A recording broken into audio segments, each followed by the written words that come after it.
Oi gente, tudo bem? Eu sou a Clarissa, tutora de literatura do Projeto Family. E no vídeo de hoje a gente vai entender um pouquinho mais sobre um movimento literário chamado realismo.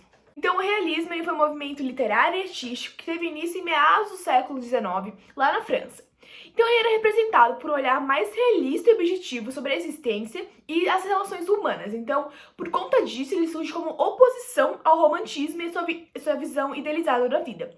Vale lembrar que o romantismo era um movimento literário que veio antes do realismo. Então faz sentido que o realismo surge como uma completa oposição a esse movimento. Antes de a gente passar a entender um pouquinho mais sobre as características desse movimento literário, é importante a gente também entender qual era o contexto histórico que esse movimento vai surgir. Então, o realismo ele surge num período de grandes transformações, como a intensificação do capitalismo, das maiores desigualdades sociais e também da exploração da classe trabalhadora. Então, o realismo ele vai passar a tratar a realidade e o cotidiano dos seres humanos em suas obras, tanto artísticas quanto literárias, sempre objetivando uma visão muito clara e realística da vida. Por conta disso, as principais características do realismo eram a oposição ao romantismo, como a gente já falou no início do vídeo. Então eles eram contra aquele idealismo romântico, aquela visão platônica de mundo. Então eles também eram contra, automaticamente, a exposição do homem como um herói. Então eles pregavam que o homem fosse retratado em suas obras literárias e artísticas como um trabalhador, como uma pessoa do cotidiano, uma pessoa normal, de uma vida comum. Além disso, dentro do realismo, eles vão passar a valorizar os cenários urbanos e o ambiente social. Então, isso tem tudo a ver com o contexto histórico que o realismo surge, ou seja, com a intensificação do capitalismo.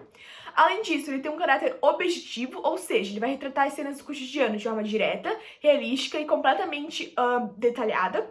Além disso, ele vai ter um caráter descritivo, então, novamente, ele vai ser rico em detalhes sobre a realidade. Além disso, ele vai ter uma complexidade dos personagens, então ele vai ter uma análise de traços de personalidades baseada em pessoas comuns.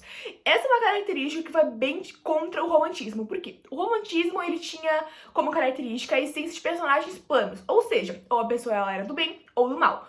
No realismo, a gente já percebe que os personagens eles têm uma complexidade, ou seja, eles têm características, ações, personalidades muito mais complexas e muito mais profundas do que o romantismo. Além disso, o realismo também vai ter um forte tom crítico sobre as instituições e sobre a sociedade, principalmente a elite. Vai ter uma valorização da coletividade, além disso, uma valorização de conhecimentos científicos como o darwinismo social, entre outros, e também vai ter um caráter de denúncia social. Falando um pouquinho sobre o realismo no Brasil. O realismo no Brasil ele vai surgir, então, como uma maneira de criticar a sociedade burguesa e a monarquia, expondo, então, as desigualdades sociais do Brasil.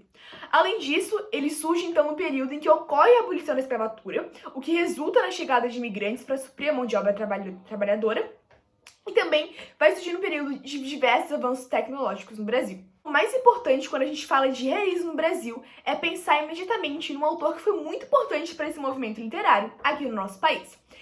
Esse autor foi Machado de Assis e ele é o maior representante desse movimento literário. Então, foi com a publicação de Memórias Póstumas de Brás Cubas, em 1881, que então o movimento foi marcado no país e ele é considerado, então, o primeiro romance realista brasileiro.